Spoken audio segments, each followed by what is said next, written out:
Hey everybody, welcome back to the Triple Play Podcast. Um, we're sad. Don't talk about it. We're sad. Next But video. all right, next video. Anyway, you saw what we did, hopefully, in the center fielder range of the top 10. We Yeah. have spun the wheel again. Nick, tell them what we landed on this time. First baseman. First baseman. So, I mean, I know the people are interested to see who joins. Spoilers, if you haven't seen top 10 of center field, go watch it right now. But let's see who joins Aaron Judge of that number one spot in the first base category. Now, Nick, can I just mention that honorable mention right now? Go for it. Bro, listen, him and Daniel Vogelback could be brothers. Rowdy Tellez with the 35 Okay. bombs. I Okay. got to. All right. Man. I love those guys. Put one of those guys in a Braves uniform next year, please. Just bring them off the bench for pinch hitting. I don't care. I just need one of those guys for the Braves next year just for fun. Just for the fun of it, dude. Like, give me a Pablo Sandoval-esque player for the Braves.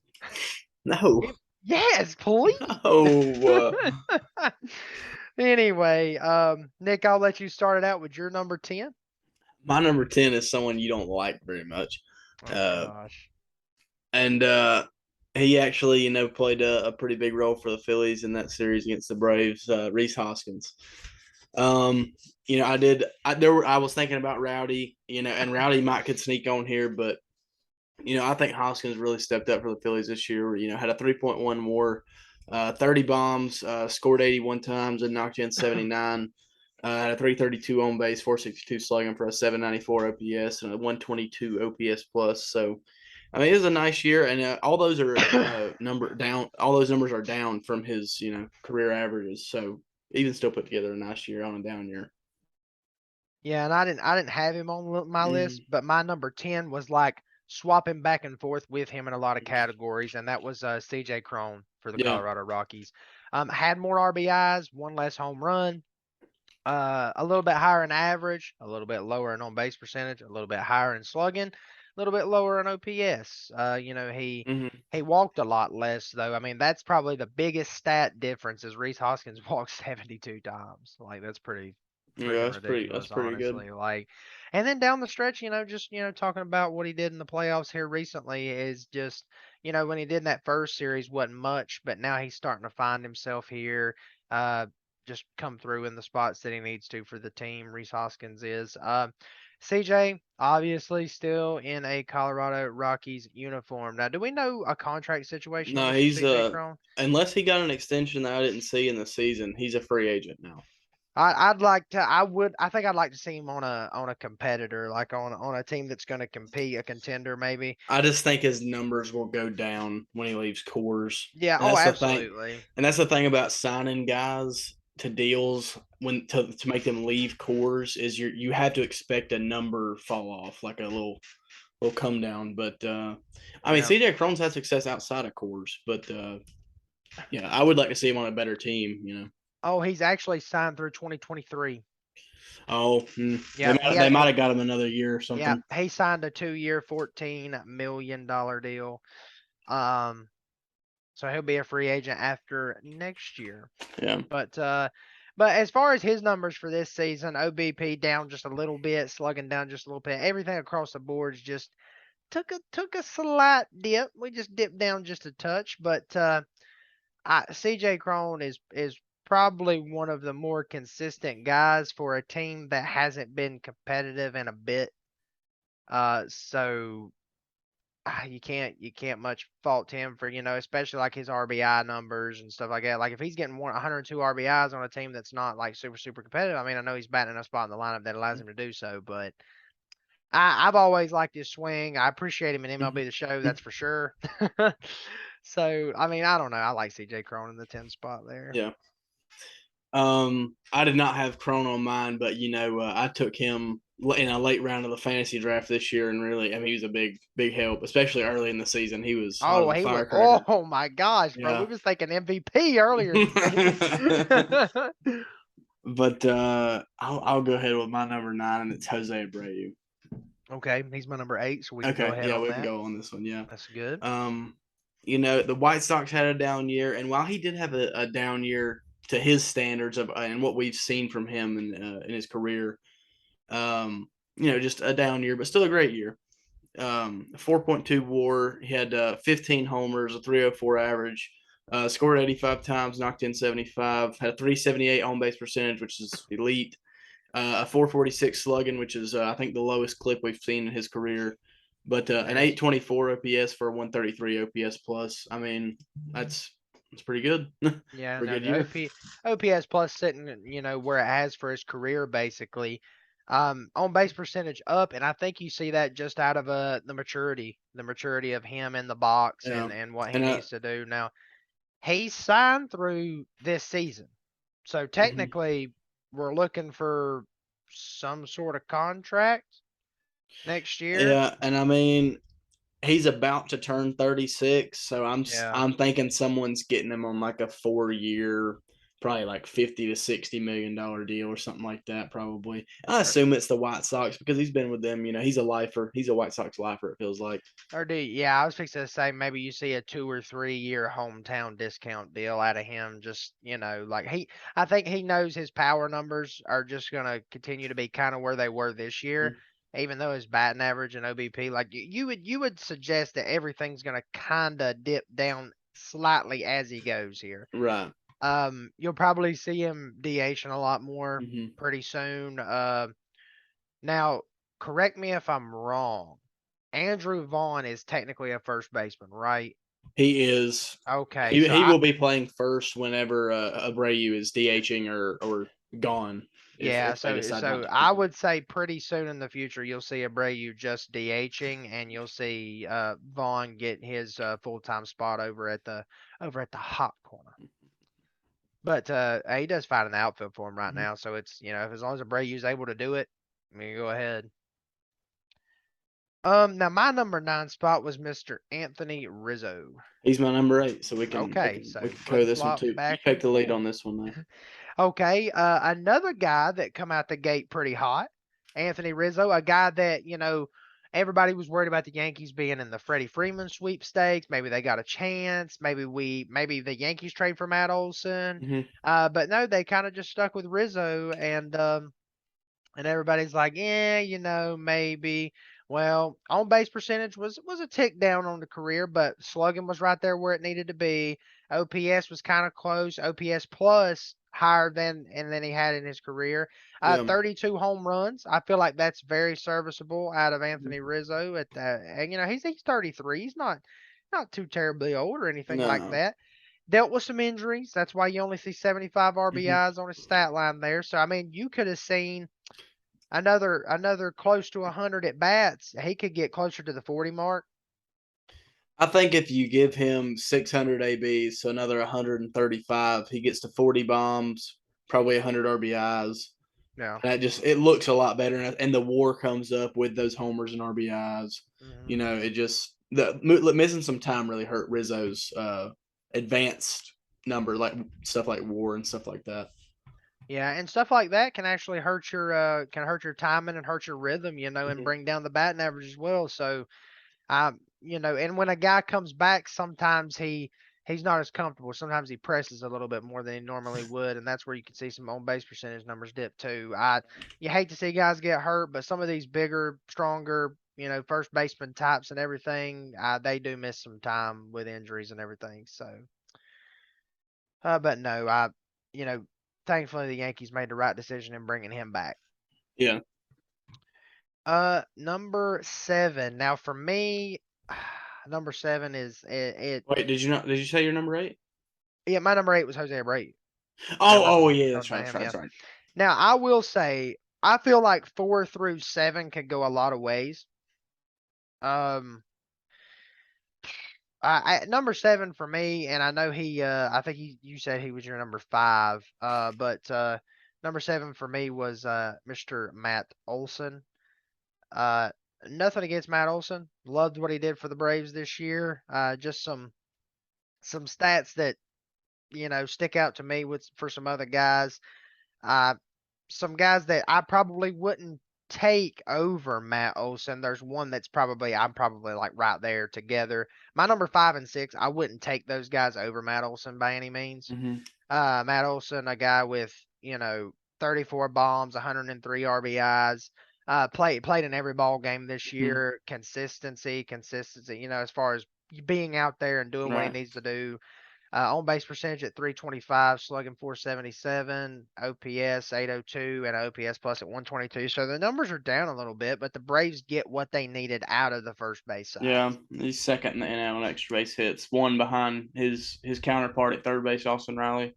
Yeah. I mean, he had a great year, and I think the average in OPS looked low compared to what the Braves fans were expecting from him, and it was lower than what I was expecting from him too.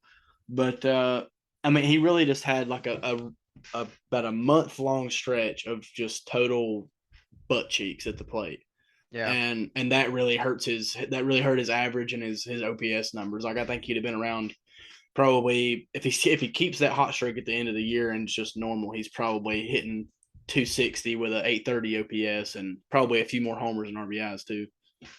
Yeah, and we saw him do what he needed to do in the postseason as well. Absolutely, yeah. Yeah. One of the few guys that did. Who did you Uh, have at number 7? Number 7, I had Mr. Christian Walker of the Arizona Diamondbacks. And I got a feeling that spoiler alert, in our next video you might hear about somebody from the Arizona Diamondbacks. Oh yeah, definitely. There'll be one guy in there on my list. I know he'll be on both of ours, I'm sure. Tell um, us about Christian there. Christian Walker. This is probably his best year of his career. 2019 probably being his second best. But he had a 5.1 WAR, 36 homers, a 242 average. He scored 84 times and drove in 94 on a pretty bad Diamondbacks offense for most of the year. 327 on base, 577 slugging, 804 OPS, 126 OPS plus. Um, I really, really, really don't know how his WAR is that high with those stats because I've seen a lot lower WARs with better stats. Yeah, And I understand. That war's high. yeah, and they say to give it like a one, like give or take, like one total WAR, like to for like a margin of error. So like if you take it down to 4.1, I'm like, yeah, that seems a little more realistic. But I mean, still a great year from Christian Walker. No, absolutely. And the only reason why I had him above Olsen was literally like you go across to every category, he's like barely up in Mm-hmm. almost every one of those categories. Only RBIs. Right. RBIs are where Olsen had him. But it was like barely like 240 to 242 in batting average. Like it was Right. just like a little bit 34 to 36 in home runs. Like it was barely right there. So no, Christian Walker on a team like an Arizona Diamondbacks team that was way more competitive this year than anybody was going to give them credit for in the preseason. So or Yeah. like in spring training. Yeah. So yeah, I had him at number 6. So perfectly fine with me. You having him at 7, like it's right there. Yeah. And so since Christian Walker was my 6, Nick, who was your number 6? He resides north of the border. Vladimir Guerrero Jr. Yeah. Just I think I'm so down on him because of what I expected from last year. Oh, I feel Um, you. I yeah. I got you. mean, a great year from Vladdy, and in another universe, I probably put him higher than Olson and Nate Lowe, but oh dang, I spoiled both of them. But anyways, Vladdy, he on a down year still had a nice year. A lot like some of these guys. He had a 4 WAR, 32 bombs, 274 average, scored 90 times, drove in 97. Still 8 bases actually, pretty good for a thick boy.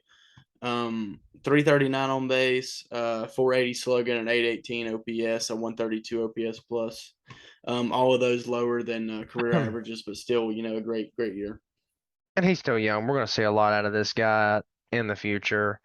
And I think one of the numbers that disappointed me the most, like I do think the home runs needs to go up, and I think the RBIs need to go up. And you're like, well, Colby hit 32 home runs. Like, okay, well, I need you to hit about 40, please. Yeah, I mean, he hit 40, 48 last year. 40, yeah, 40 bombs and 110 RBIs, and we're probably like, all right, you know what? He done a job. Okay. Right. And his on base percentage was down 72 points. His slugging percentage was down 121 points, and his OPS was down 100 and 84-ish points. I can't do good math.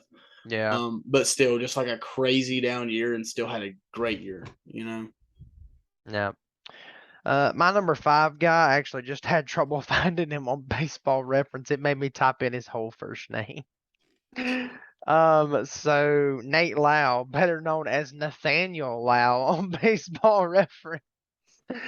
Um, he's my number 5, and I, this Rangers team, I'm telling you, Nick, I'm telling you, they coming up next year, okay? Because they got guys like this, they got guys like Adolis Garcia, like paired with Seager and Simeon had surges during the season. They need to put it together over the course of 162, and I'm telling you, this Rangers team is stupid. Okay, they need some pitching. Let's get the pitching together, boys. Off They season, really free do need some agency. pitching. Yeah, got to go for the pitching in the off season. But 27 bombs, of course, we want to see the bombs go up. But a 302 average, he's a guy that gets on base, 358 on base percentage, still a 492 slugging, which is above career average. Quite a bit above career average. OPS way above career average at 851, and OPS plus at 141. So at 27, probably having the best year of his career. Mm-hmm. So, and he is, let's see here. Let me see contract status. Pre-arbitration eligible. So he won't be a free agent until 2027 though. Mm-hmm. So arbitration is just like I just don't even like hearing that word because it just brings up a lot of weird stuff that goes on with players and teams and talking to lawyers. It's a mess. But Mr. Nathaniel Lau at the age of 27 looks like he's going to be pretty good for the Rangers for the foreseeable future over at first base. Yeah. I mean, I love it's and I know there's like 14 different pronunciations just in the majors of that last name. He is Low. Low. and and It's Brandon and Lau. Brandon Lau. Yeah, there you Yeah, go. gosh. I just like Lau. I think it sounds I better. think Lau sounds fancier, but I'm assuming you had him at 5'2", no, I right? had I had him at 4 and Olsen at 5. Wait, I had him at 4. Crap. Way to go, buddy. My Who bad. who was your 5? Vlad Jr. Vlad Jr. Oh We've well, already we discussed talked him. about it. That's why Yeah, you so skipped. hey, listen, hey, that was my brain knowing where we needed to go. Well, no, I mean we'd already talked about Olsen together too, so that was fine. And you said earlier that Olsen was 5, so yeah, we're good. We're good. All All right. right. So Do where are you we want headed now? We're number 3 because Nate Lau's my number 4 too. Yeah. I think number 3, 2, 1 were probably about the same. Yeah, Number 3 is a guy that we both really. I mean, like I think we. I hate him. I mean, I think I just don't like the jersey that he wears. Now, when it's home run derby time, I appreciate Pete Alonso and what a everything that he does poser! for the game, What a bro. poser! What a poser! You talking about me? No, Pete Alonso, and you are about a fake Braves fan for giving this man this much praise. But no, I mean, Doughboy put together a pretty good year. I hate him so much. But he had He a did. He put together a year that, I mean, I know it wasn't a career year by any means. I felt like as far as RBIs, maybe, batting average was a little up, and so was on base percentage. So you saw some. Those are maturity numbers, if you ask me. Yeah, I mean, this was his second best OPS from his rookie year when he broke Aaron Judge's rookie home run record, with 53, and drove in 120 that year. But he had a higher batting average this year, a little bit lower on base, and a lower slugging percentage, but still the best OPS since his rookie year, and best OPS plus since his rookie year as well. So Yeah, and a free agent. So 1 year, 7.4 million was his. That's his ARB deal, dude. He's Yeah, got that was two. his arm deal. He's got 2 more years of Oh, team I see it. I control. see it now. It says free agent to 2025. Okay, sorry. I just saw contract status signed through 2022, and I was like, oh, and then it said free agent 2025. My bad. My bad. Now, ARB deal will go up for next year. Yes. Yeah, they'll submit their claims in the off season to what they feel like, what the team feels like he's worth, and what he feels like he's worth. And there will be a lot of talk about stuff like that when we talk Mhm. about like who teams need to sign and like who they need to sign back and who they need to let go and And all that's kinds of stuff. that's So one thing the Mets, I hear them a lot talking a lot about, how much money they're gonna give this guy in the offseason, that guy. And I'm like, y'all might want to think about, pulling a Braves on some people and signing your young yes. studs cheaper earlier, instead Yeah. of letting them get to free agency and have a chance to either walk or just break your bank. Which I mean, Yeah. I know Steve Cohen's got the bank, but Yeah. Uh he ain't afraid to throw some money around. yeah, you've got Lindor locked up for a while. Let's lock up Alonso for a Mm-hmm. while. Um I mean, obviously they're gonna have to figure out something in the off season with Jacob deGrom. There's a couple situations like if I was them, I would put money into Nemo if not already. I don't know what his situation is. He doesn't have an extension, I don't think. Okay. I would put money into Nemo. I would put more money into Jeff McNeil. I would say he's coming close to the end of the deal. Yeah, he's probably running out on his rookie contract, Yeah, I but would say those two would be my focus. And I like whatever Eduardo Escobar has, like let him walk when it's over. Starlin Marte, like he's fine for you, but I think he's replaceable yeah, he's for a sure. replaceable player for Yeah, I sure. don't think Nemo's as replaceable. And Jeff McNeil's a freaking stud. Like I just Mm-hmm. appreciate Jeff McNeil. Number two, Nick. He holds a special place in your heart. I know he does. Well, he used to, but anyways, it's the former Brave turned trader went to the Dodgers. Freddie Freeman again, just elite as elite can get. Um, This is his third time leading the league in runs scored. His second time leading the league in hits. Third time leading the league in doubles. First time leading the league in OBP. I mean, a 918 OPS on the year, 511 slugging, 407 on base, 325 average. Those are just Freddie Freeman. That's like his career line right there. Yeah. Currently has the only 2 runs driven in the against the Padres tonight. Bottom of the sixth. It's 2-0. Now I will say the Padres have 2 runners on base. Two of our favorite players, Nick, the Chrome Zone and Mr. Brandon Drury. Yes. Okay, but anyway, Freddie Freeman. Yeah. Still got the swing. Oh yeah. Still If has. I mean, like he's gonna be good. Like I mean, like okay, he's 33. Freddie Freeman, the way he does it and the swing that he has, I feel like he's good for a few more years. I think his swing is completely his power is produced by the pitchers, Yep. and I think his swing can last him as long as his body can last him. Yep. And Freddie's not really a bad injury guy. He's only ever had a few things in his career like Yep. really bug him. I would agree. And but I mean, just year in year out, Freddie Freeman is the man. He is. I can't remember a year where he hasn't been top 2 or 3 in the first baseman talks. You And know, if you're worried about his health, he had 13 stolen bases this season. that's got to be the most he's ever had. It Yeah. is. Yeah, it is. Like he is just he's a tall, slim he's a big guy, but he's a slim guy. Mm-hmm. And he can move. Like he's in good shape. Like Freddie Freeman is a player that you have to appreciate. You really Mm-hmm. do. So because there's not many players that do it like he does with the swing that he has, and Mm-hmm. it's one of those things where you just have to appreciate it while it's here. Yeah. All right. Moving on to number one.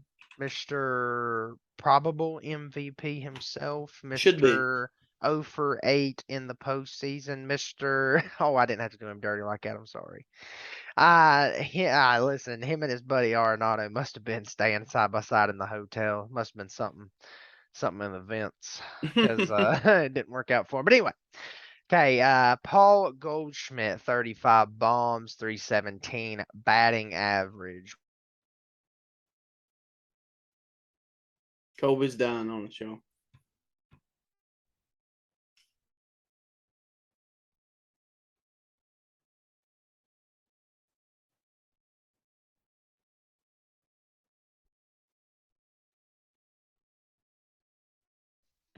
Uh, You just went out for like a whole minute, dog. Oh, sorry. My bad. Do you want me to repeat what I just said? All right. And Anyway, you here we can, you go. can, The you can. main thing that I was trying to point out here was that the OPS plus was 180. We just Mm-hmm. gave Freddie Freeman a ton of praise, and it was literally 30 points higher than Freddie Freeman's. Yeah. Like This guy, I mean, like on base percentage, 404. Come on. 981 OPS, and that's what sets him apart from what he did in years past. 578 slugging, 981 OPS. The guy's got on base. The guy's had good batting averages. He's consistent with runs, RBIs, all that stuff. This year he brought the boom at the plate. He brought the pop, like he really, really did. And he deserves every bit of the praise. I mean, close to, right around the conversation for a triple crown toward the end of the year. Like I he deserves every bit of the reward of the awards that he gets. Right, he does. And it's led the league in slugging, OPS plus, and he ironically led in those categories in 2013 when Andrew McCutchen robbed him of an MVP. But still love Kutch. Not knocking on Kutch. Kutch had a great year that year too. But I think this is the year that Goldschmidt finally gets that MVP, man. And I mean, just gosh, 578 slugging, highest slugging percentage of his career at 35 years old. Yep. Just weird. It is. I mean, just a guy that's always been consistent. This year, he Mm-hmm. just had. This He year, he just just had a took little it bit up more a notch. pop. Yeah, Yeah. he did, and done what he needed to do. Hate to see a player like this not perform in the postseason though. Like Mm-hmm. guys like him, guys like Arenado, guys like Austin Riley, Mm-hmm. guys like I don't know, somebody else that maybe didn't perform in the postseason. Dansby. Dansby, yeah, I'm trying to think of some guys The from some other Braves 6 through teams, 9 but hitters. yeah, I mean I like mean, Max Scherzer pitching wise, like yeah. I I mean, I mean, mean our three of our big four, didn't pitch great, and yeah, it's a weird postseason to be honest you with you. like to see the big guy. Like, okay, this postseason, there's been a lot of undercard guys, like role Mhm. players that have done, like, had big moments. Yeah. But, like, I do still like to see the big time players go big in the postseason because it's just fun Hmm. to watch. Yeah. But I mean, I think everybody knew where this list was headed. I mean, he's a probable MVP, so like Hmm. he's the number Yeah. one overall, All right. So. But Well, anyway, tell us what you guys thought. all right. Tell us Yeah.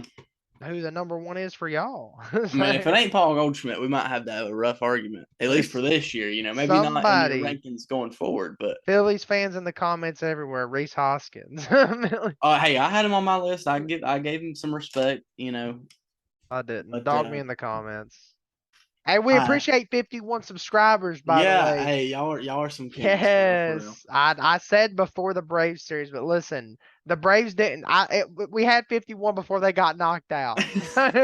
We're taking it. We're taking it and running. Yeah. All right. Well, hey, I'm gonna keep it simple with this little checkout today. Uh, if you enjoyed the video, leave a like, subscribe, comment down below what you think, and share it with a friend while you're at it. Yeah, and there's gonna be a video under Kobe that you gotta go watch, and then the option to subscribe. You gotta just hit that real quick. You just gotta tap that button. It's completely free. It helps us grow. All right. See y'all next time.